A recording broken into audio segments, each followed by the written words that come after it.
Good evening and welcome to Hell of a Show, and we are going to have a hell of a time in here in just a few minutes here.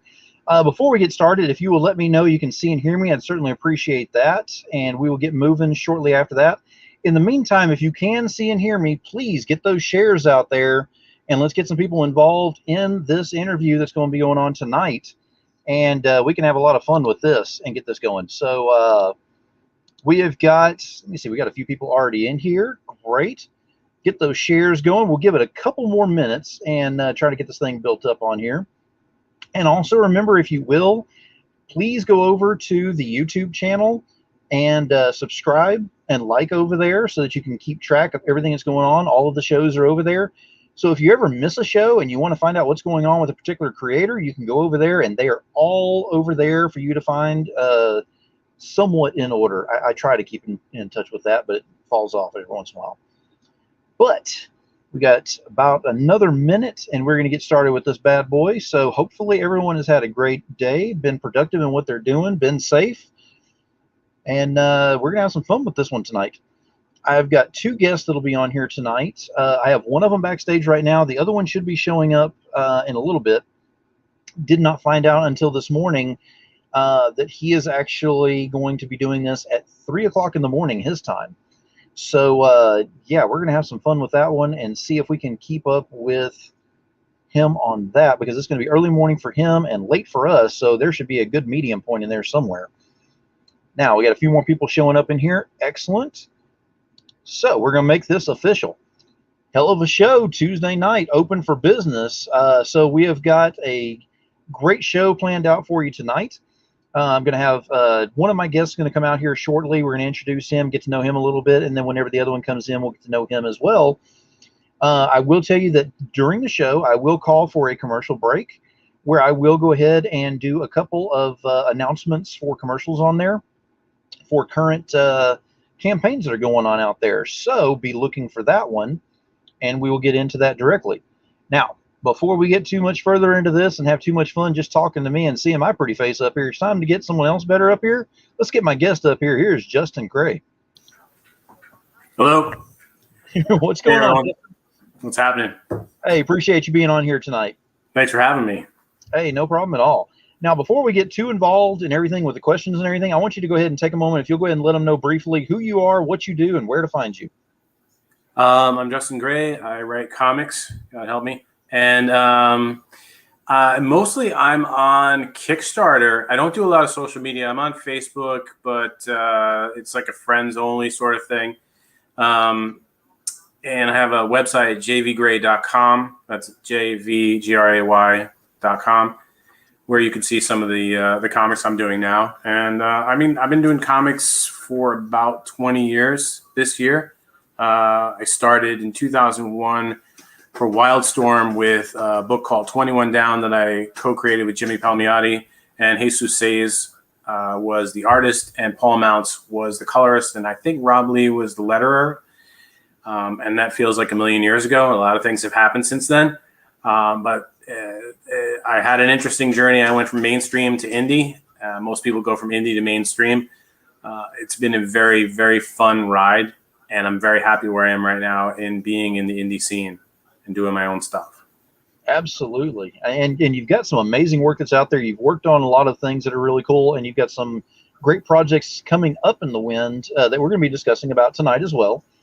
To get started into this, first and foremost, what I want to ask is, what is your origin story? Like, how did you get into the comics industry? How did you get started working for them? The origin story, I feel like I've told it a few times, so if you've heard it before, forgive me. I'm going to break it down like this. I was working in restaurants, and I had moved all over the U.S. I was in Colorado, I was in Seattle, I was in New York, and I had come back to New York specifically to break into publishing in the early mid 90s. And the wonders of the internet produced themselves, and I started sort of reaching out to people who were in the comics industry, sort of pecking away here and there to see who would give me the time of day. Two people that did were Jimmy Palmiotti and Joe Quesada, while they were doing event comics, and then event comics transitioned into Marvel Knights. And I'd been talking to them online And I'd met them once before I had driven down to Manhattan because I wasn't living in Manhattan. And one weekend, it was Wizard World Chicago. I was sick of my job working in a restaurant in White Plains, New York. And I said, you know what, guys, it's Friday. I'm leaving. I'm not coming into work today. And you can fire me if you want. And I drove to Chicago from New York, found a hotel, and broke out a phone book, which this is my favorite joke, is that people don't know what phone books anymore. I opened it up and I called every hotel around the convention center asking for Joe Quesada and Jimmy Palmiotti's room. And eventually I got through to one of them and I said, I'm here. I want to hang out. I got invited to the premiere party for the Wesley Snipes' The First Blade movie, which also starred Tracy Lords. There's a long story in that. And I met up with them, hung out that weekend, and about less than a month later, I was interning at Marvel Knights as like a go for lunch, go get 'em guy, proofreader type of thing. And that's where that all started. And that was 1997 when that happened. And then by 2001, Jimmy and I were doing 21 Down for Wildstorm. Nice. Yeah. Now, with the 21 Down, was that more his work, your work, or was that a collaboration, or how did that go? It was a collaboration. It was we both came from very different places, but we also had a lot of the same sort of influences, inspirations, likes, even though like it wasn't completely synchronized. And I think that's what worked about it, is that we had a middle ground from which we both came at it from two different angles. So we started talking about 21 Down, and I think probably as usual, Jimmy said, "Oh, like I have this crazy idea," and I was like, "Oh, well, what if we went this way with it, or we changed some of these things and we bounced it back and forth." And one of the things I think worked best with our relationship, and it still works now, I mean, we talk a lot, is that there's no ego involved. So it wasn't like my idea is genius and you don't know what you're talking about because you've never written comics before or anything like that. It was really just like, how do we come to the center of the best idea possible and then move forward from there? So I bring, because I had worked in restaurants for years and I understand recipes and food, and you mix ingredients together to get the best flavors. And that's really the attitude that I had in every kind of collaboration that I have, whether it's back in 2001 or it's whether I reached out to an artist the other day and said, I have this short story I want to work on. Do you have any input? And they had input, and I was like, your input's brilliant, so let's do that. Whenever I do collaboration in comics or collaboration, I think it's important to not have a big ego about it. These cats behind me are going nuts. No, it's fine. Oh, it's all good. It's all good. What are you doing? Get out of there. They're just doing as cats do, plotting Exactly. your demise. Yeah, it's dark and they don't understand their favorite birds are not out there. So it happens. I mean, it's, that right there could even be inspiration for another book that you'll come up with later on. You never know. Of course, as I get devoured on camera by my own cats. The unforgettable episode. No, but I mean, you've worked with some of the greats out there and doing some things and all. And like you said, you went from mainstream to indie. What were some of your favorite mainstreams that you worked on back whenever you were doing that? I mean, I have this conversation all the time, and hands down, Jonah Hex is the best mainstream experience I've ever had. And I don't know, I feel very, very lucky because I don't know how many people will have had that experience or will have that experience again with the way that things have changed. Mm-hmm. And I was lucky enough because normally I'm so stupid. I always realize things long after I should have realized them. And I feel bad that I didn't live in the moment. And this particular thing about Jonah Hex was that I knew immediately from the beginning, from pitch stage, that it was something that not only was I going to force myself to enjoy and relish, that I just automatically, and Jimmy and I talked about it from the beginning, was this book's not going to make 12 issues. It's not. They're doing Infinite Crisis. They're doing this massive resurgence of their superhero universe. Nobody's going to give a shit about this cowboy whose face is scarred, who was invented in the 70s. But we did. And we were like, all right, let's just do every single issue 110%. And when the time comes and they cancel it, at least we know that we did We didn't just fall back on it and just say, oh, we're just going to get a paycheck and phone it in and do whatever. And there were other creators at the time who would reach out and say, don't screw this up. And I was like, I never talked to you before, but I'll try not to. Okay. So yeah, I was very conscious of the fact that this was going to be something special, but I didn't understand that as the years went on, how special it would be in terms of how many artists that we would get to work with and how we would have the liberty to just say, dream artist, go. Write story for dream artist, go. Which has influenced everything else I've done since then. Hey, Dan. Yeah, it's Jonah Hex is one of those that personally I consider that to be not a mainstream, actually, just the way that it was written, because it was more of a standalone for the most part, and it to me it had that indie feel to it, which was very strange in the mainstream, because they all had that feel of, you know, corporate entity and that kind of thing, and Jonah Hex was one that had like a passion project thing to it. And as much as I would like to say it was my idea, it wasn't. It was Stephen Wacker, who was the editor for when we first started on, and we were sort of mindset of ongoing comic, and Steve was like, no, let's do one shots, let's do self-contained stories.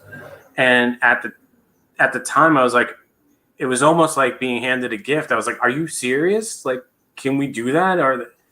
And that was sort of the whole thing of Jonah Hex, was that no one was looking and no one was really paying attention. No one thought it would do anything. So they were just kind of like, oh, these guys are busy doing this thing. And a lot of times I feel like Jimmy and I had been handed a lot of sort of CPR jobs, which are like, we need to keep the IP existing and relevant, and so we can maintain ownership of it. But Jonah Hex was one of those things that it just all came together. It hit all of the things that I really like. And like I said, they left us alone, which I think is the greatest thing you can do. If you put the right people on the right property, just let them go, and you don't have to micromanage it down to whatever the architecture of your next 2 years of publishing plan is, which I realize is difficult. But again, we were really lucky to be in that position. Exactly. Now, you had mentioned at the very beginning about, you know, you went through mainstream and then you transitioned to indies, whereas normally people go the opposite direction on that. What is it that made you go ahead and change your mind and jump out of mainstream to go to indies? Well, I tried to do indies, and I ran into all the same things that everyone runs into, which is a brick wall. Nobody wants to talk to you. No one wants to give you a chance. And I had done like as many creative things that I could come up with. I offered Jim Shooter Seattle Supersonics tickets in Seattle when he was with Defiant and came into town to do Emerald City. And of course, he was like, who is this lunatic? I'm not going to go to a basketball game with someone I don't know, which I fully respect and understand that. But there was no length to which I wasn't willing to say, I'm going to give this a shot. And if I fail, I fail. But I'm not going to go home going, oh, I didn't do enough. Right. So it was, like I said, that same sort of passion and desire I got me into Marvel Knights. And then from there, it just sort of it started snowballing. Somebody would give us a chance. You know, Brian Polito, who I have a tremendous amount of respect for, who is just a dynamo. He asked us to work on a Chastity Reimagined ages ago. And I've never forgotten that. And, Jim Lee was one of the first people that just said, yeah, whatever, Justin can work on this with Jimmy. Like, he didn't look at it, because there was a lot of blockades that were like, we don't know this guy. We know Jimmy. We don't know this guy. So either Jimmy does it or whatever. And to his credit, Jimmy was always like, no, I'm doing it with him. He was always championing me early on. So I was lucky that way, and I didn't really get to explore the indie element of it, because I also was very naive when I went into comics. I imagined it was Stan Lee's soapbox. Everyone's having fun in the bullpen. Oh, look, there's John Buscema. But it clearly wasn't like that within 10 minutes of me being an intern at Marvel Knights, and it was kind of a wake up call. And this is when someone had asked me today if I had any advice for them, and I said, you still have to remember it's a business. As much as it's a joyful thing, as much as it's a creative thing, and it's comics, and it is very exciting, at the end of the day, it's also still a business, and you can't lose sight of that, because you'll just get chewed up by it. So, and speaking of as it's a business, DC, which was my primary employer for a long period of time, when they were transitioning to the West Coast and Warner Brothers started getting, and it wasn't even started getting, I mean, the success that Marvel and then the Sony deals with Spider-Man, and all of a sudden Marvel is making these movies and these franchises and these IPs are exploding and making tons of money. It went from being the sort of incubator that Paul Levitz was protecting everybody in and taking care of creators and protecting creators' rights into this thing where all of a sudden the corporate entities were like, how do we make $400 million on a 2-hour Batman movie? Not that the Batman movies were doing poorly, but I mean, when you start looking at the astronomical numbers that eventually seduced Disney to come in, it changes. It changes everything. It's not a niche market. It's not a cottage industry anymore. All of a sudden, it's how do we turn these IPs into 12 vacation homes? Exactly. So for me, when they moved to the other coast, and I just I'm not really good at playing the game. What is that? Cat is insane.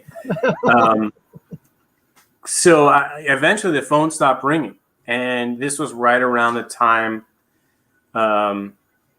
my last bit of work for DC mainstream was right around the time that I had first found out that Darwin Cook was sick.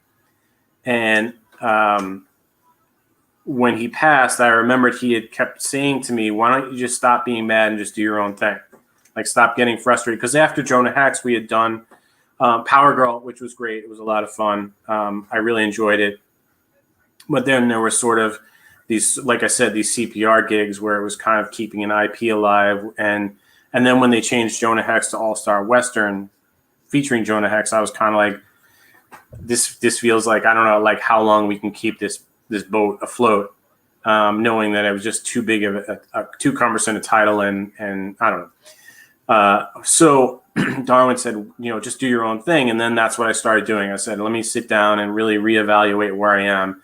I looked at the successes I had, and I realized that they were irrelevant for me moving forward. I couldn't just ride the coattails of what I had done. And it was more important to me to look inside and start creating comics that made me happy, more so than were necessarily profitable. And I had done the thing where I chased the Hollywood carrot, and I had created things that I thought were sellable IPs. And and I remember I was on a panel with, oh my God, Dan Goldman, Dean Haspiel, Fred Van Lente, and we were all talking about how sometimes it can be very soul crushing to sort of do your dream job as a functional job. And I decided that I wanted to explore the opportunities to just tell the stories because there were times, obviously, where I would present an editor with an idea and they would be like, no, you can never do this in a million years. And you run up against that over and over again. And I was like, I just want to do stuff where no one's going to tell me no, where it's just going to survive or fail on its own merit rather than an architectural publishing plan. So that's how I ended up transitioning through this sort of snowball effect into doing indie comics in a way that I wanted to do them. Exactly. It's a very long rambling explanation. Oh, no, you're great. You're great. Now I got to bring this up because this is my girlfriend here, so don't get too excited. Those kids are for me, actually. So that is for you, baby, and don't worry about being late because I know you're making me cobbler, so I'm good with this. You can be late. Tell her to wake up. Boom. Exactly. Oh, it's all good. I'll get him back on here. If I got to stay up late and catch him at 6 o'clock in the morning, I'll do that, and we'll have a secondary live if I need to. We'll figure it out.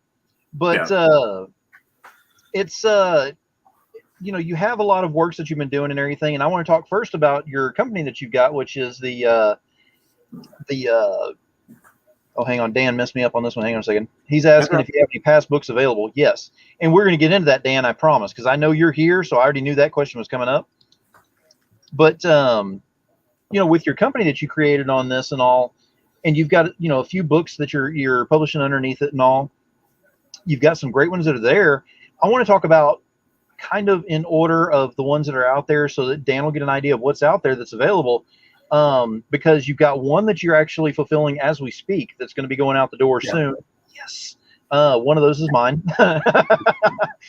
But Stand Still is where I want to go ahead and start off with this, because Stand Still was a very different it's a very different book than what your other ones are. We'll put it that way. Lady Redbeard and Road Witch, I mean, totally different than Stand Still was, and I didn't know what I was expecting with it, and it's easily in my top 10, and I'm saying that out loud. It's in the Demons top 10. So if you'll go ahead and let us know, give us your pitch on Stand Still, and then we'll kind of discuss that a little bit. It's one of those things. I often do this where I have a moment where I think of something and it either shocks me or terrifies me or excites me. And I've always had this sort of phobia of, it's not this sort of phobia, it's a phobia of being trapped inside my body and not being able to have any control whatsoever. And the idea was that, we had gone through this huge zombie cycle for almost 20 years. There's this whole thing. And I thought of the idea of being trapped inside your body is the opposite of being a zombie. You're dead. You're just feeding. You're just like, everything's external. Like, it's more about the people that are around that person. So I thought if you woke up one day and like almost everyone in the world was just standing there, trapped inside their bodies, starving to death, whatever the elements, the animals and everything else, I thought that was truly horrible. And I'm sure I saw some medical thing where it actually does happen to people that also fueled that. So the idea was that this guy is in love with his girlfriend, and he proposes to her, and they're about to start their whole life together, and they go to sleep and they wake up in the morning and only one of them can move. And everything that he thought the night before is now completely different. So rather than a meteor or a disease or anything else, is this sort of inexplicable reality that forces itself into his world. And he has to figure out how to navigate that. And I thought this is more interesting to me than, I get the survival thing. I played enough video games. I know enough zombie movies where punch, kick, fight, burn, whatever. But the idea of like having to help someone else survive inside of this element was what really struck me as compelling. So the idea was based on that. It was Mason and Luna, and they got engaged, and they wake up in the morning and Luna doesn't move and Mason does. And Mason, who's a paramedic and a combat medic, has to figure out a way to keep her alive throughout this experience that they're going through. And again, the other thing about Stand Still that I wanted to do is stuff you don't see in apocalyptic movies, which is the environment, floods, storms, radiation, power outages. All that stuff is sort of brushed to the side in favor of these smaller, more emotional beats. So it was very challenging, and it still is very challenging to work within those two contexts, and then trying to keep it exciting and interesting, and yet having these people find ways to survive. And the things that happen with Mason and Luna, I wake up and I'm like, I'm so mean to my characters. I really shouldn't put them through this. And I send scripts to Branko, who's the artist, and I'm like, I feel like I'm like, just, what do you think about that? And he's like, what is wrong with you? I'm like, I feel like I have to keep outdoing the last thing that happened. And I'm sure eventually I'm going to hit a wall and be like, all right, I need to figure out a way to work it back to being shocking. But it's a very interesting, very deeply emotional book to me that is different from the other stuff. And one of the things that I've always been interested in is doing different things in different styles with different voices that you can do with artists, because artists bring a completely different flavor to each project. So that's one of the things I absolutely love about comics more than anything else, is that I don't have to do the same thing over and over again. Exactly. So. And that's one thing that I absolutely loved about Stand Still, is because, like you said, you went outside of the regular box on that. You said, okay, this has been done, some other things, some movies and some TV shows and all. What about things that we don't talk about on there? And you do create emotional ties, even with nature in the book, which is weird because you read it and it's strange how you get so tied into everything and it just flows together. And there's books 1 through 4 that are available right now, and I believe you've got more coming, right? Yeah, 5 is done. and 6 is halfway done. 5 and 6 are they were the build up moments where things get really kind of crazy, and you start to see the architecture of what's happening in the large part of the story.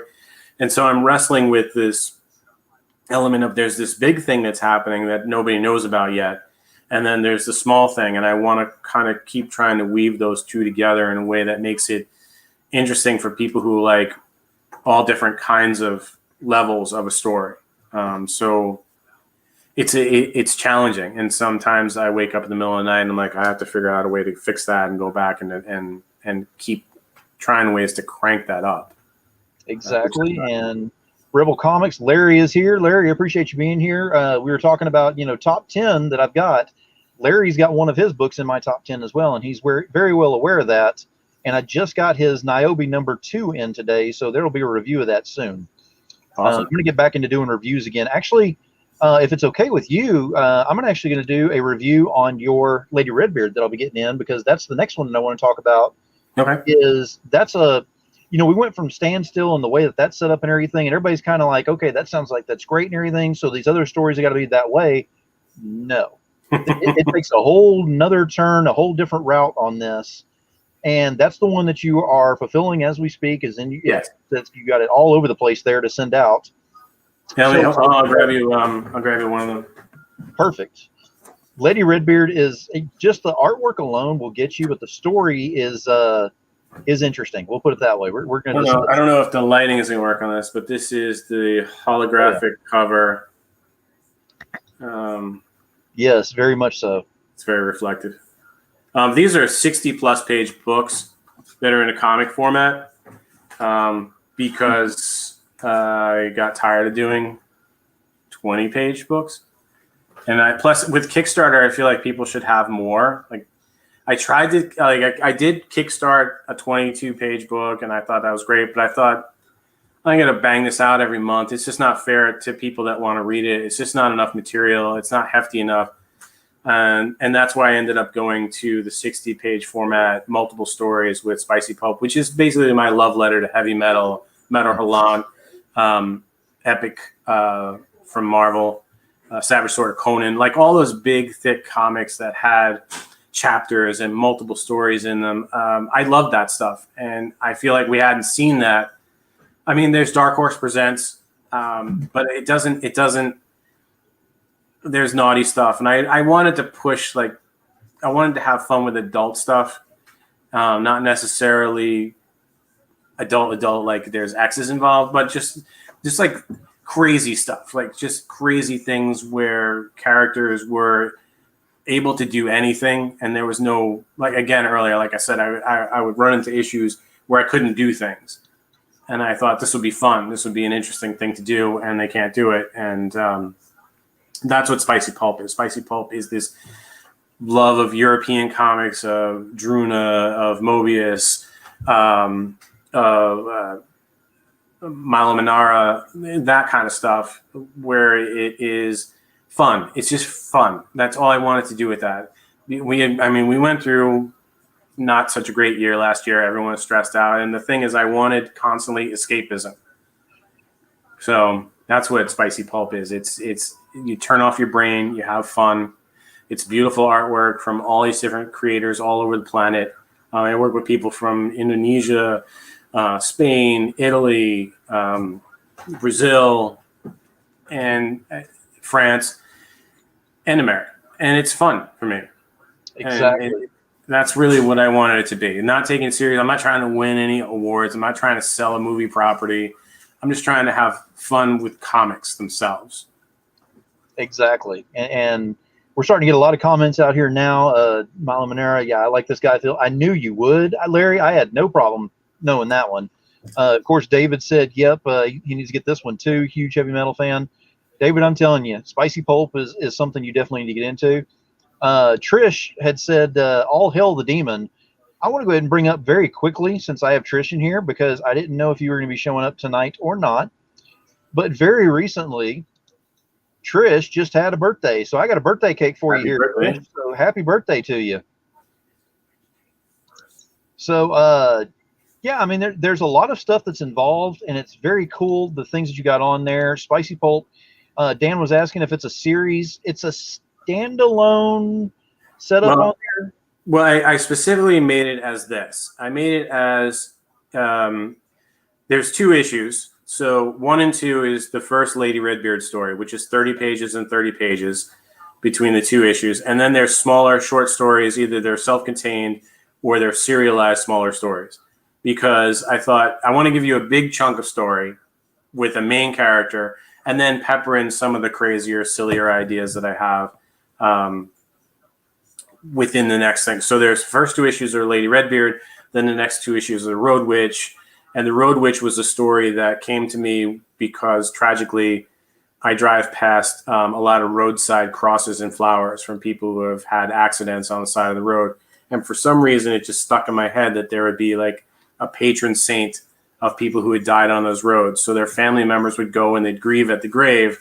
But if they died unjustly, they could summon this road witch who would deliver justice to solve the unjust thing that had happened to them, resulting in their death. And I thought that was kind of a bizarre, because I do a lot of driving. And I was like, that seemed to me like an interesting way to introduce a character that wasn't Ghost Rider, that wasn't Son of Satan, but still had that sort of 70s vibe. Mm-hmm. And I wanted the character to be hundreds of years old so that I could tell any kind of story, which is one of the things that Spicy Pulp is about. It's about the freedom to tell a story in any way, place, shape, or form. And that's what I like to do with that book. And see, that's what got me started following you, was actually the Road Witch. Whenever it was explained about it, was the closest thing to Ghost Rider, you know, and just the way you just explained it. And I got it, and I kept going through it going, wow, he didn't even touch on how good, you know, this is going to be. But I guess the words can't be out there on how it works out with that. It's something that whenever you get it, it has much more involved in it. Like you said, it's a very large book, has a lot of, you know, heft to it and a lot of information. But it's one of those, it's a page turner that you'll read through and you'll go, I got time. I can do it one more time again before I go to bed. That's awesome, because I kind of look at it like a record. Like you go to a record store and you find something and you're not sure what you're going to hear out of it. And all of a sudden it's like, it's an anthem album or it's a theme album.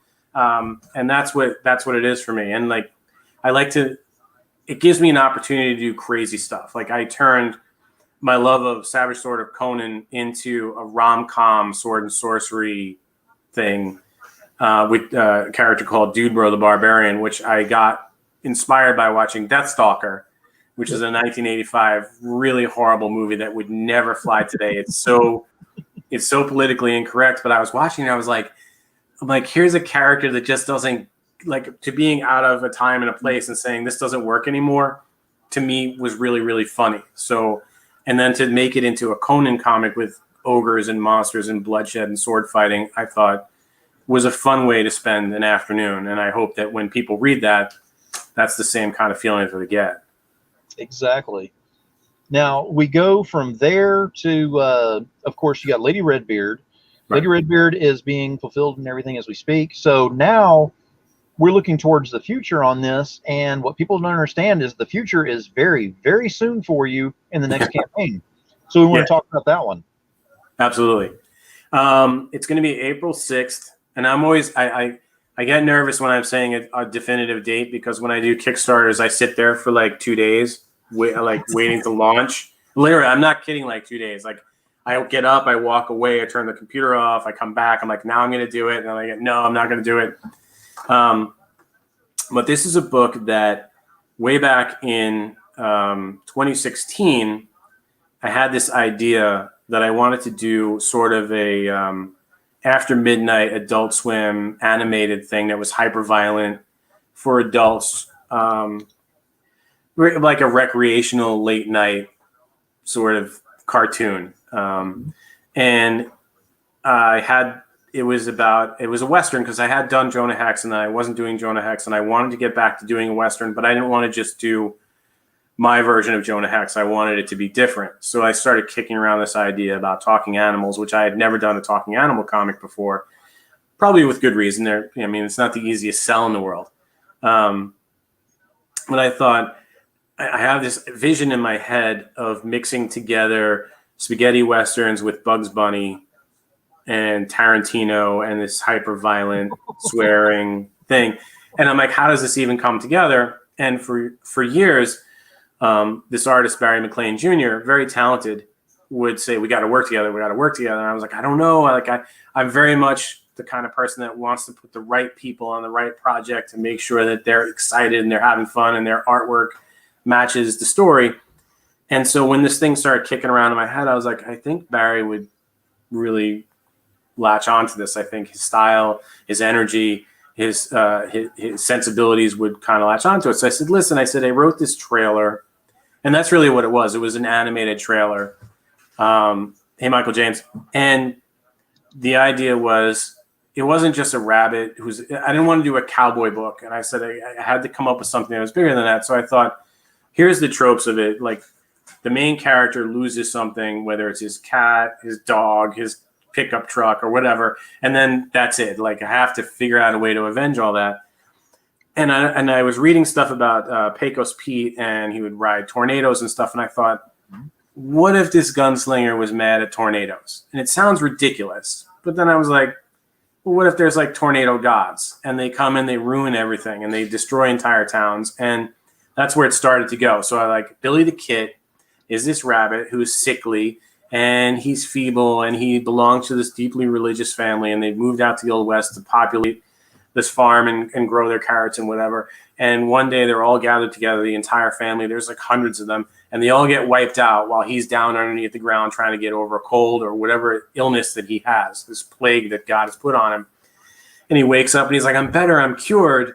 And he's cured just in time for everyone he's ever known to be dead. And so he's this little scrawny rabbit, and he's like, this isn't fair. My mother's dead, my brother's dead, all my family. And so he sets out on this quest to hunt down and kill the tornado god that murdered his family. And along the way, we see that this particular version of the Old West is now started. There was a long time ago, there were all these rabbits called sunslingers who used to be able to use these guns, to use Promethean fire to defeat evil. And they have long since, the war is over, there's none of them left. And somehow Billy is the last one, or so he thinks, or whatever. And he starts this campaign of learning to be this hero. And there's a lot of Spider-Man in it. I remember I constantly want him to get beat down. And so he's constantly, like, the thing is, he has to keep struggling, keep picking himself up over and over again. And that's where that started to come from. And Barry started drawing it, and I was like, I'm going to do a lot of cursing. I'm going to come up with a lot of really, colorful language. But as he started to do the book, and after we got past the trailer and we started doing issue 1, I said, there's a lot more going on here. There's a lot more ethos. There's a lot more passion. There's a lot more story than me just having fun shooting stuff up. And as the story went on, we ended up, we're like, all of a sudden it's 5 issues, and there's this whole saga of this character. And this is kind of an origin story, but also the same thing that we did with Jonah Hex, where there's self-contained or 2-part issues where it's really easy to get into it and you don't have a huge investment, which is I always liked about it. And that's where we're going in April, launching the 5-issue miniseries. It's completely done, full color, 5 issues. It just keeps, I keep looking at the artwork, and it just gets better from each issue to each issue. And you don't see that very often. Sometimes things plateau, or they start off where everyone's excited, and then it sort of flattens out or drops down. Every issue, Barry just keeps bringing it. And Slamet Mugiono is the colorist. And those two guys, I just step back. In fact, I just wrote scripts. I was like, this is what happens in this issue, draw it, and I'll figure out what to do next. And I just go back in and I dialogue it and rework it according to what's on the page. So it's been a very interesting comic. I'm very excited for people to see it. That is very cool. Now, we're going to take a short commercial break right now. We're going to come back, and we're going to talk more about Billy the Kid, because we're going to get more in depth on this, but there's also a link. So while we're doing the commercial break, every feed has the link available on there that you can go ahead and click directly on to be notified of time of launch on there. So I want to see everybody on there and see that those numbers go up on that, because this is not something you want to miss. I mean, come on, a rabbit that's scared of tornado gods. I mean, what else do you need on this? So let me go ahead and do a short commercial break. We'll be right back. Let me go ahead and do this, and we'll be right back on. All right. All right, so we have got something I want to talk about right now is actually a current project that is on here, which is the Totally Rad Comics Totally Rad Life of Kitty Banger #1, which is currently on Kickstarter. Currently sitting at $19,276. 23 days to go on this. What this entails is 3 different stories over 60 different covers so far. It has got kitties. It has got clowns. It has got Thunderdome. I mean, what else do you need in that? So, Totally Rad Life of Kitty Banger, currently on Kickstarter. If you're not a part of this, get over there and get involved and back this. And if you have already backed it, support it by going in and using the power of that finger, the correct one, and share this thing out and get everyone else involved. So again, Totally Rad Life of Kitty Banger, currently on Kickstarter. Go get it now.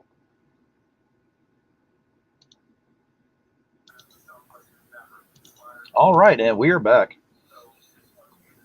All right, so Billy the Kid, you've got a rabbit that's scared of the tornado gods and everything, and I want to show some of the artwork because some of the stuff that I saw on here is just like you're talking about it, and people look at it and they're like, well, you know, the cover is going to be different than what the inside is. We're going to get to the interior here shortly, but you're going to be amazed at what you see on here. We're just going to go through this as we pull it up. But this is one of the covers that got my attention, and that is that's very interesting how that is set up, because that has aspects of life, death. There's so much involved in just the cover itself that just kind of gets you going, okay, what is going on in here? How much of this is actually happening in the book, and what am I missing? Right. And that is, I guess, one of his family members that he found whenever, you know, he came back and everybody was dead, is what I'm thinking in that. I'm not going to spoil it. Hey, you can't blame me for trying. Yeah, I can't spoil it. And of course, this one here, which was very cool, because you see a lot of these rocks out in the deserts and all, and just sitting up there, and I don't know if they're waiting, he's waiting out on an enemy, or just thinking about life or what life was in general, but it has a lot of power and a lot of meaning to that.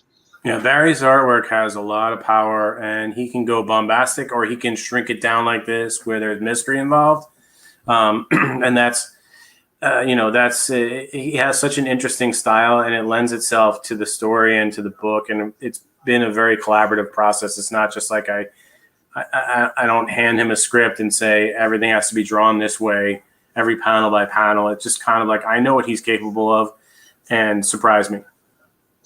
Now, when we're talking about interiors, this is what made my jaw drop. This is what I'm like, yeah, okay, I'm already going to support it anyway, but I'm going to really support it because of how much is put into this. Look at that. That is absolutely gorgeous how that is set up. And this is, again, not giving away anything. This is just a teaser element. But that alone for the interiors is enough to go, wow, this is going to be a quality setup on here. So you're still not going to disappoint, because you haven't disappointed yet. So I'm eagerly awaiting this one.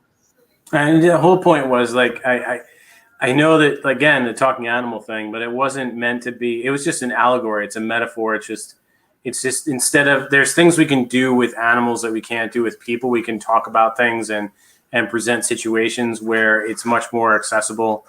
I think it's much more empathic to see this character go through something, because your perception of rabbits is that they're small, quick, and weak, and like to hide. And I think that's something that really stuck out in my head. And I mean, between Slamette's colors and Barry's artwork, there's just so much effort involved, and yet it seems effortless when they do it. I just step back. I'm like, okay, like, you guys do what you got to do, and I'll come in and back clean up on it. Exactly. And David says, okay, sold. This is gorgeous. David, have I steered you wrong yet? I only push the ones out here that put that much passion in their work and all. And this is definitely one of those that you can see that it's in there. And again, this is only a teaser. So can you only imagine how the book is going to turn out with the storyline behind it? 60 pages in here. I mean, that's a lot of emotion going to be put into something like this. So it is definitely worth getting into. Yeah, it'll be about 130 pages between the 5 issues altogether. I mean, they're traditional issues, but we, like I said, we kickstarted the first one, and it was like I don't want to sit there and like kickstart every month and try and, like, it just doesn't seem like it's enough to get people fully invested. And yet I didn't want to also just do it as a one volume thing, because it is meant to be in chapters. It is meant to be. I still think there's value to reading comics as individual things. Exactly. And if you're still on the fence about the artwork, and I don't know why you would be, there you go. It's a messy trough down there. Yeah, it's going to be a little sloppy on this comic, of course, but it's not going to be your happy-go-lucky, make you feel good about your day, reading through all this whole thing. It may have a happy ending. It may not. You never know. But I mean, you're dealing with a rabbit who hates tornadoes, so there is no telling where the Yellow Brick Road can take this bad boy. And there's a lot of there's so, like, one of the things I really like doing is mixing genres. So there's a mashup of horror that Barry brought in. Barry suddenly infused this whole sort of 80s horror, like, creature feature thing. All of a sudden, I was like, all right, I guess we'll go with that. And but there's also this whole martial arts thing. This sort of there is humor in it, but it's dark humor. It's very sarcastic humor. It's the sense that once Billy loses everything, he seeks out anyone and anyone that'll help him. And he runs into this character named Luther, who is very reluctant to help anyone. He's just old. He's tired. Doesn't want to deal with anything. And he's very much a Shaw Brothers character in my mind. And I wanted it to be that sort of levity that character brings to it, as Billy is this sort of eager, I'm going to go fight monsters. And he's like, oh, you want to fight monsters? Go kill that thing. And he's like, I can't fight that thing. What are you, crazy? And he's like, nah, go die. And he's constantly, every time he hurts himself, he's like, are you dead yet? Damn it. And he's like, this bunny's hard to kill. Like, just die already. And he's like, but I want you to teach me. He's like, so that mean, as far as humor goes, because you would expect a talking animal comic to have humor, that's where the humor is. The humor is in a familiar sort of genre way that I think people who love comics and who love movies can relate to and find relatable. Now, David, of course, is sold. Everyone else should be on this. When is this thing supposed to launch again? Go ahead and let us know. I mean, tentative date, of course. It should be April 6th. I'm shooting for April 6th. I mean, that's where we've got all our ducks in a row on. It's just weird for me to say that there's a definitive date in the future instead of me, like I said, sitting there going, do I launch it? Do I not launch it? Is everything right? And go through the whole thing again and read all the reward tiers and check for spelling errors and everything else. Exactly. Now, you've had, successful campaigns with Kickstarter, on some of the other ones and all, and you're going to be running this one on Kickstarter as well. Are we going to be expecting something possibly, new that you'll be doing on this? I know you keep adding some surprises, of course. I'm not asking for the surprises themselves, but are you going to be adding anything new? Because I know you're pretty good about finding something that is tied into the story that becomes part of what we'll get with it. Right. This thing, because we've been at this for so long, and because Barry is very prodigious in, he doesn't stop. Like, he just keeps, like, he'll come at me. I'm like, what is this? He's like, well, this is just stuff I had going on. I'm like, how did you do all this? And now you have stuff that's going on. So we have a lot of covers and a lot of different things, different tiers. Again, like, instead of offering one book, we have multiple covers, and then we'll have multiple styles of covers. Like I said, like you saw, this one has a holofoil to it, which is a very thick cardstock cover too. We're going to do some of that. I talk to the printer all the time about whether or not we should, like with Standstill, we did paper covers, which I had never done before, which I thought looked great. So we'll probably do that again in some form or another. Spicy pulp really lends itself to that stuff because it is a lot. That's the nature of the beast of it.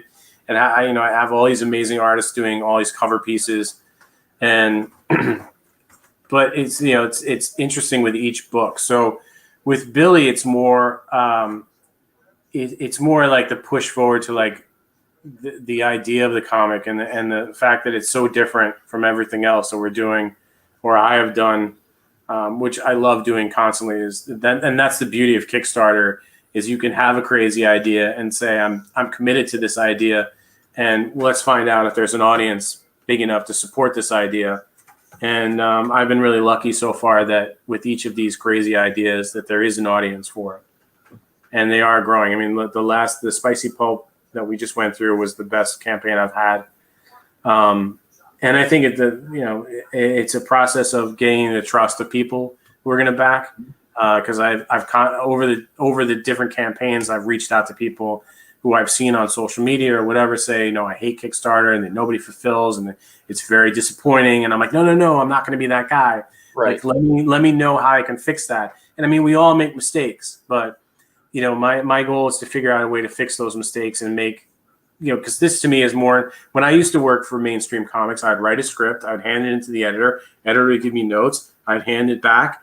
And then 6 months later, I get comp boxes, and I was like, well, and with what I do now, it's like everything. I taught myself the letter. I tried to do coloring, disastrous. Don't do it. And but the idea of understanding each component and then really having more of an appreciation for what everyone does is important. And I didn't really have, like I said, going from mainstream to indie to me was so much more enlightening because of that. Because I thought, oh, you just hand it off to someone else and they make magic, and then you just get a check, and then the book's canceled. And why did that happen? And with this, it's like I'm beholden to the people who support the book. That's the only people I care about. I don't care about shareholders. I don't care about the diamond chart. I don't care about any of that, other than the people that I make this comic for are in it with me and are enjoying it, and then I'm having fun doing that. So that's what all these books are about. And that definitely shows because, like I said, I've backed you a few times so far already. And each time I do, you're very passionate about putting out the post after, the campaign's over with, about we're excited. We got, this stretch goal in, or check out the way this cover looks. I think it was just today or yesterday you posted about the foil cover, and you did a short video on there with the Lady Redbeard. And it looks absolutely gorgeous on there on that video. And it kind of makes me sitting there going, did I get the foil? Did I not get the foil? did I mess up on this one? Because now if I didn't, I got to go back and figure out a way to get it. I mean, it's all, and like I have the hardest time being like the salesman person. I've always had that as an issue. Like I'm like, hi, here I am. But I also want, I want everyone to know that I'm here and that like this is my focus constantly, even if you don't hear from me from 2 days. This is, and I want to keep everyone in the loop as to what's happening, because I know. Some campaigns I did earlier on, it'd be like 2 days after the surveys went out and I get messages saying, well, what's happening? I was like, okay, this person has had bad experiences. Yeah. And it's funny because the same thing, I do Instacart for people, and I'll get messages from them and I'm like, clearly this person has had a bad Instacart experience. So let me try and, let them know, not only am I going to be there in 10 minutes, but I looked at all their vegetables. I made sure all their food is fresh. Like, it's just kind of, I don't know whether that's a weird quirk of mine or not, but I'm like, I just want to make sure that if I'm doing it, it's right until it's done. And then, whatever happens after that, it's not my fault. I did the best I could do. Exactly. So yeah. It's just taking and putting that extra touch on there that just makes it where it's a personal touch at that point. It's where you want to go ahead and put your signature on it, basically, for lack of better words. And it really is personal, because I spent all day today packing up these comics. So it's not like I brought in a bunch of people and said, here, bag and board this and that. I mean, it's literally me making all your comics in plastic, taking them to the post office, make sure they get to you. Which is definitely very rewarding, to be honest. Yeah, it's definitely worth it. I'm telling y'all right now, if you have not backed it before, get on the one that's coming up and definitely look at some of this stuff you had before.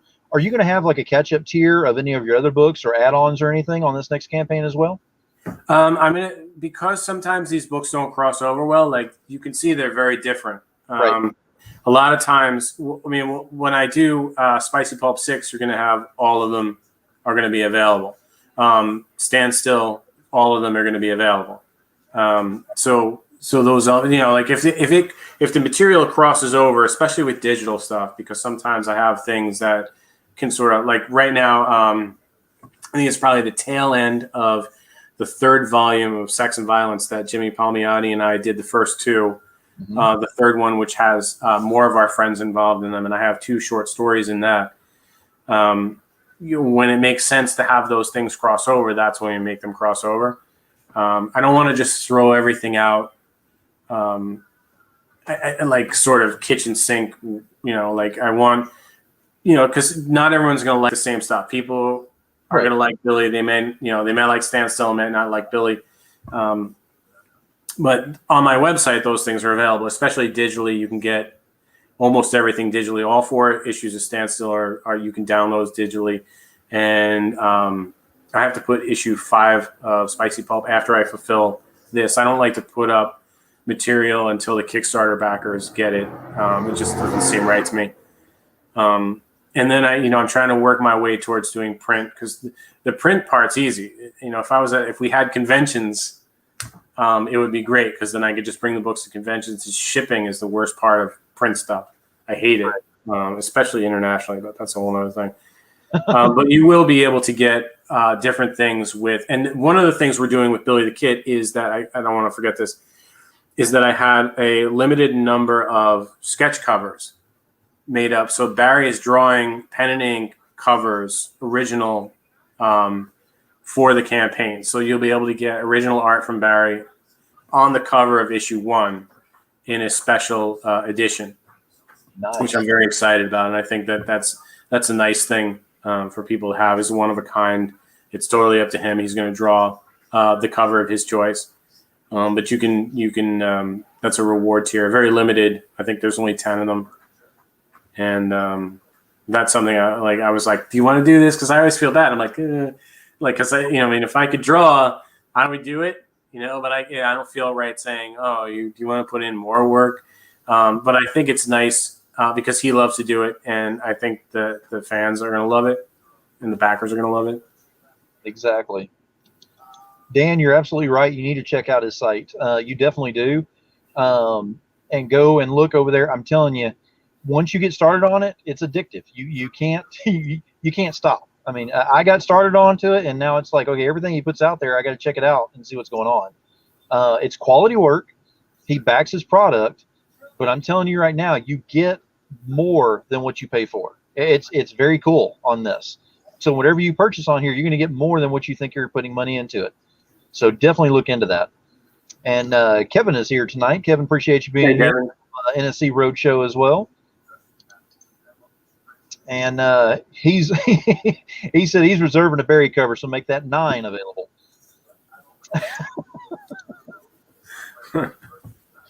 Just make a notation of that real quick. Now, first come, first serve, damn it. Yeah, exactly. Let's go ahead and rescind that last statement. No. So you've got this coming out, in the very near future, like we talked about. April 6th is what we're looking at tentatively on here. Mm-hmm. What else do you have in the works that's coming out? What else can we expect from you and Spicy Pulp?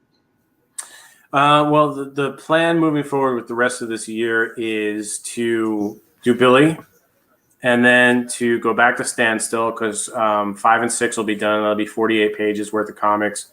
So you'll be able to, if you haven't read a Standstill comic, you'll be able to get 1 through 6, which will ultimately be the first collected edition. Just like Spicy Pulp 1 and 2 are collected, and 3 and 4 are collected, and then 5 and 6 will be collected. And those are 120, 124 pages. And I have some of those around here somewhere. Hang on. Somewhere. I mean, it's cool because it gives you an option to have them where they're the floppies or the collected editions.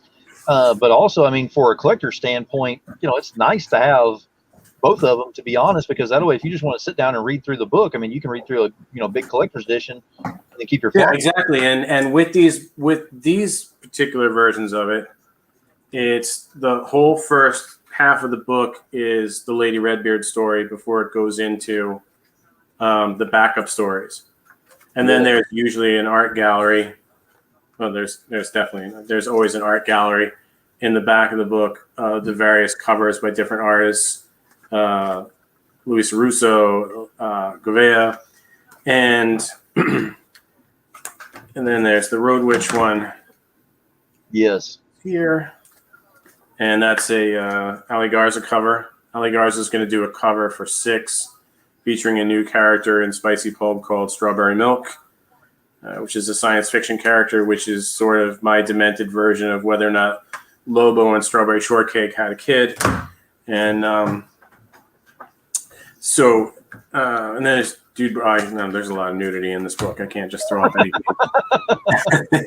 These are adult comics. There's naked people. There's suggestive dialogue. There's all kinds of violence and bloodshed and all kinds of other stuff.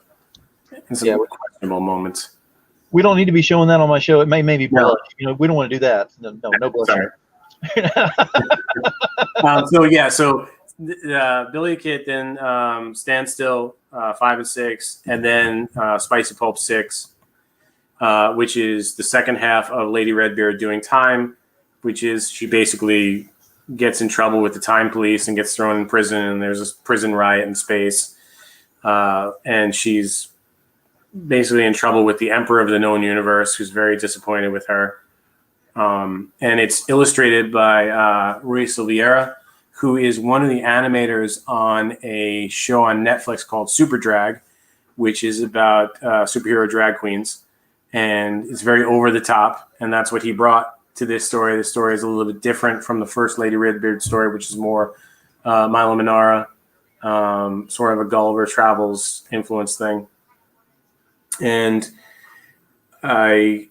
it's crazy fun. It's just like, it's one of those things where I was like, let's do this and let's introduce these crazy characters. And Lady Redbeard's a 17th century pirate who all of a sudden can travel through time and space and encounters an anime robot, a mecha robot in the middle of it, and like left in the bottom of a floating city powered by an orb that's an intelligent machine life force. It's just like the idea that I can do anything in these books, and that's pretty much like, just expect the unexpected, and that's what you get out of Spicy Pulp. And I've already started writing I'm almost done with issue 9 of Standstill, which is just ongoing until I don't even know. Like, it's so big, and all the different ideas that I have for it, that I hope that maybe at some point I can get it into some kind of publishing distribution. Because that's really where I come in. Like, everyone gets paid on the books, the artists and the colorists all get paid, and then I'm kind of banking on the back end. So it's not like everything that happens in these Kickstarters when I raise money, if they overfund, they're not really overfunding, they're just funding the next book. Right. So everything, like, we were able, because issue 5 did so well, we were able to immediately start on issue 6. So everyone, instead of, like, because it's like that scene in Armageddon, which is one of my favorite movies, where NASA's trying to get Bruce Willis to get his team together. He's like, well, they get off that rig and they scatter. That's what happens in indie comics. The artists finish the gig and they scatter, and you got to kind of bring them back in and say, no, we got to finish this thing. So fortunately, the better these Kickstarters do, the more we can keep everybody in-house and keep everybody happy and paid, and they don't have to worry about that stuff, because that's what they want. I mean, when the last Standstill did not do bad at all, and so I was immediately able to say, Branko, just start on 5, just start drawing, and we'll figure it out. And I float all these guys. Everyone gets paid before even the Kickstarter is done. So I'm extending myself, not only for the love of comics, but because I believe in all the people I work with. And that's the other thing I love about doing this, is that these artists are making money doing what they love, and they're getting paid. They don't wait 60 to 90 days like they might in other situations. They hand in paperwork, they hand in their pages, and they hand in their coloring, and they get paid. And to me, that's one of my favorite parts of it, is just like being part of the community. Everyone is contributing, and you kind of whittle your way through different people and reliable people. And then when you find people you trust and you want to work with, then you want to keep them happy. So exactly.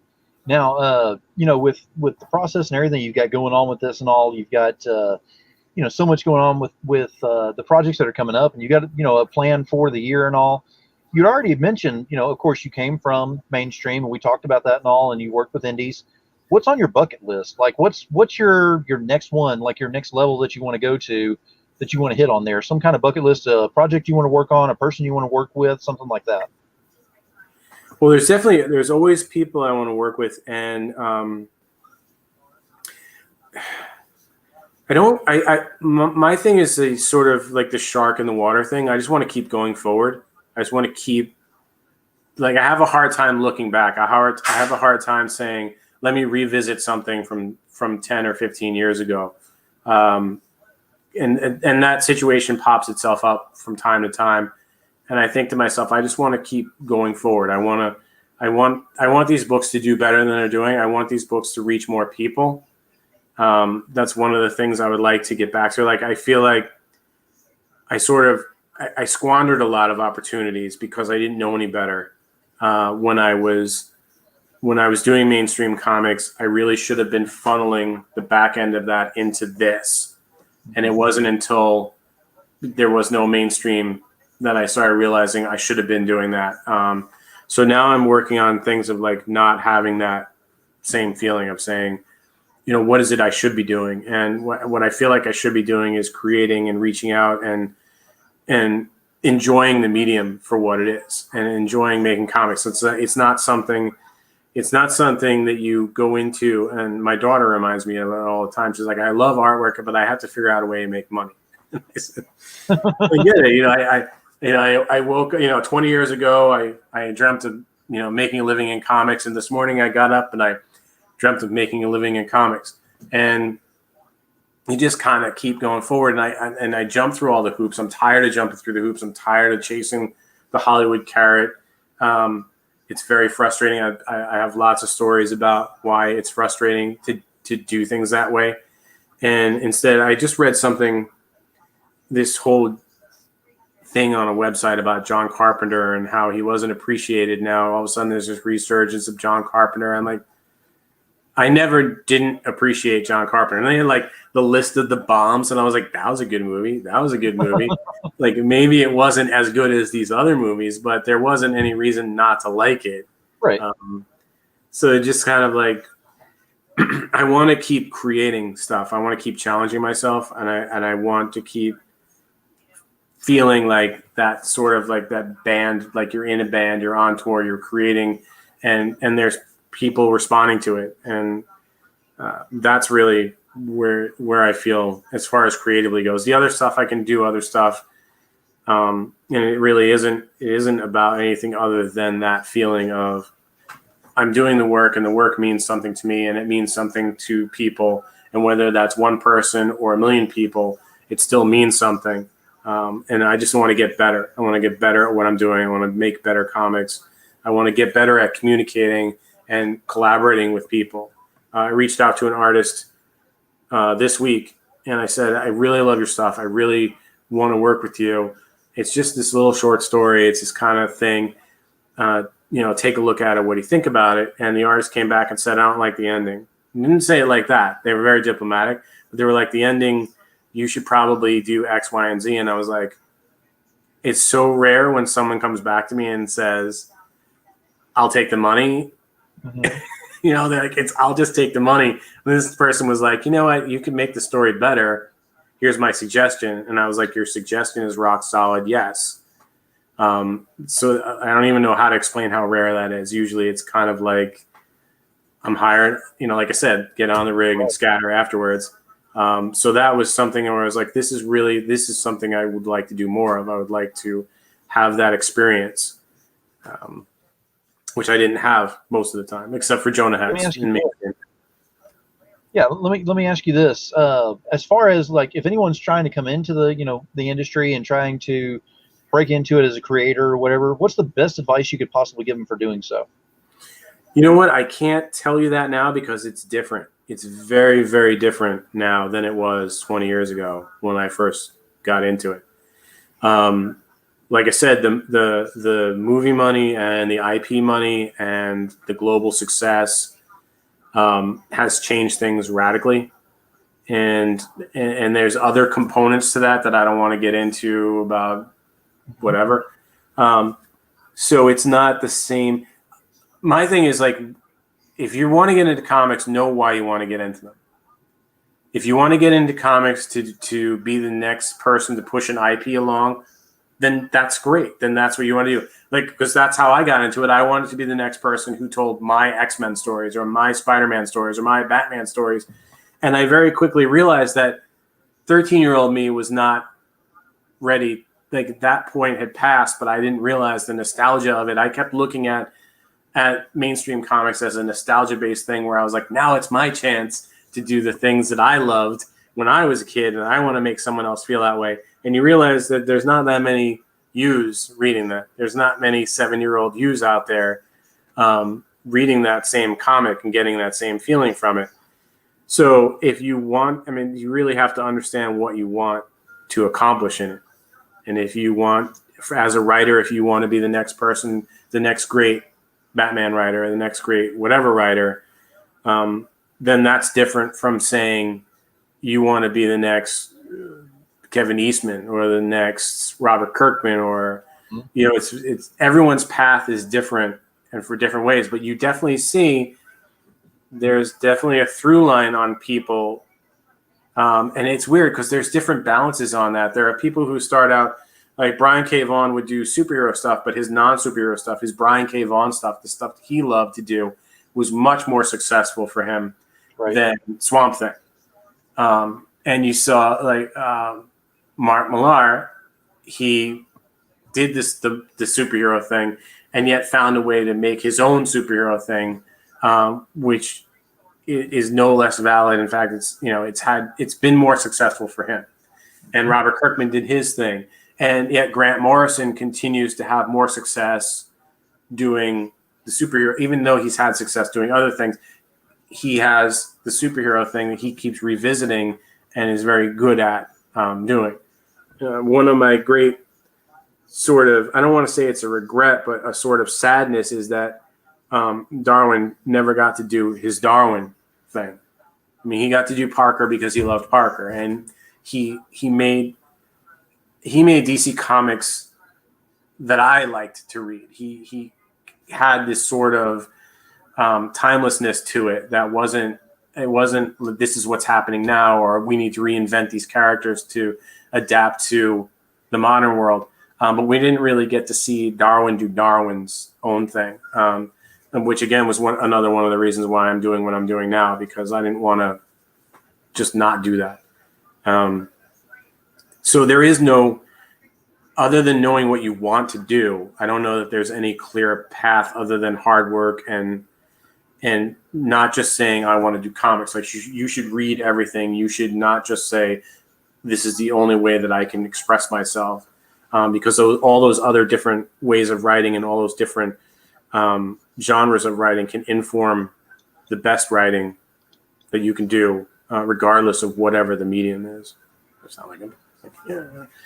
Oh yeah. But, I mean, it makes total sense with that. I mean, it's something where you get to create your own path, like you said, with that, and kind of leads up to the last question that we're going to kind of close on tonight is how important is it for you to have a social media presence, even whenever you get back to a new standard of being able to go to some cons and sitting down at a table and meeting people face to face? I don't know, because I'm kind of torn between all that stuff. The social media presence is valuable, I think, in different ways, but it's also like there are creators who, we're trying to functionally word this the right way so as not to be. There are creators who were really good at social media, who had built up followings, and ultimately things happened where it didn't really matter. It actually backfired on them. It just sort of, I mean, it's great if you're, I've never been someone to kind of lead a charge and beat a drum and be like, I'm going to spend 12 hours on YouTube, sort of getting everyone to march in step with my ideas. And I'm not some mystical shaman who is going to create a community of people who are, of a certain, I don't even know. To me, I just like, I would rather get to a point where the books are all on some kind of accessibility level. Like before Amazon bought Comixology, if you were on Comixology, you could see all kinds of books that you would never normally be aggregating. But because Amazon came in and they said, let's just aggregate all the first 5 pages with top selling comics from mainstream superhero comics, you didn't get to see Blue Estate. You didn't get to see all those other things that were there. Yep. So for me, if social media could do that, if it could put you on equal footing instead of creating a cult of personality, I don't really care about a cult of personality. I don't think there's anything particularly special about me that means that you should want to hang out with me and not read my comics. I would much rather you read my comics and were like, that guy, whatever. So I feel like there's a very precarious thing there for me. And I also feel like, I don't have the energy to spend on trying to be the dancing monkey to get you to read my comics. I'd rather put all my effort into the comics, which is a detriment, I'm sure. I mean, I should be a better salesman, but I've never been good at being a salesman, which is why I was a better chef than a waiter. But there you go. Well, Justin, I appreciate you being on here. We can keep you on here all night going through all of this as well. And unfortunately, I still haven't heard from Richard back on this one. So we'll get him back on the show at some point and figure something out. But if you'll go ahead and give us one last audible shout out on where we can find you. And again, that link is up there. So y'all can go ahead and hit the remind me button to get on Billy the Kit, which should be launching on April 6th. So go ahead and give us your last fire away on this, and we'll go ahead and get ready to shut this thing down.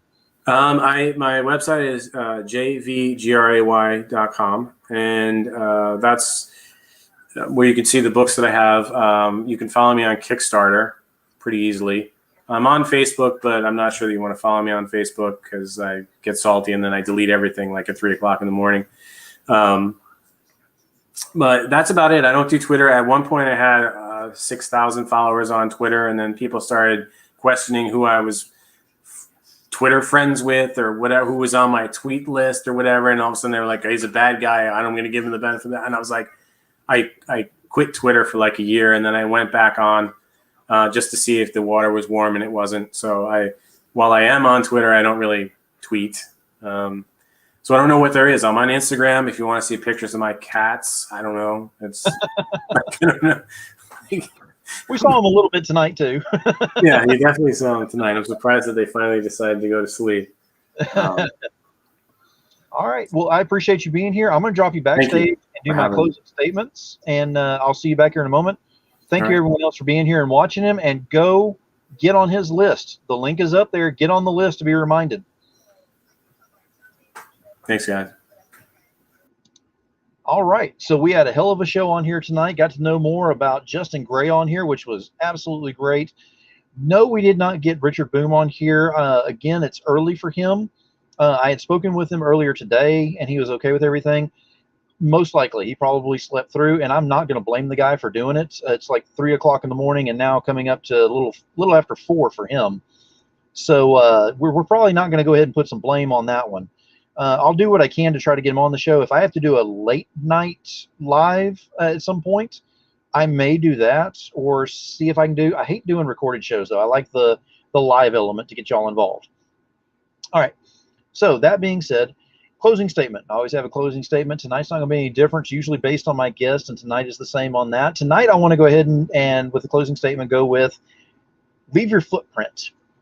What that means is, in the industry, of course, you want to leave your footprint. You want to have that signature. You want to have that little extra effort that you put into things that make it where people know it's yours without actually seeing the name on there or the product or anything. They just automatically know it's yours. You did it, and it's set up that way.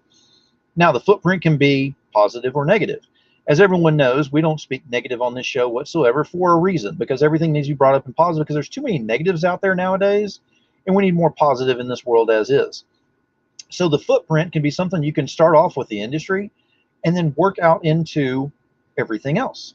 So it's no longer just the industry where you're leaving a footprint. Leave a footprint in life. Leave a positive footprint in life where people know you stepped there and you took care of it, and that's your signature that's there, and go ahead and move on from there. That's a great way to go ahead and segue into what I always close with, which is you throw a pebble into a pond, you get a ripple. Throw enough pebbles into that pond, you get the waves of change. So until next time, thank you very much, everyone, for being here. Please share this out and get everyone else involved in this. Get over there and hit that remind me button. The link is in the section up top. Just click on see more, and you will see that up there. It's on every feed. and I will see you on Thursday night. So y'all have a great evening. Keep it indie, y'all.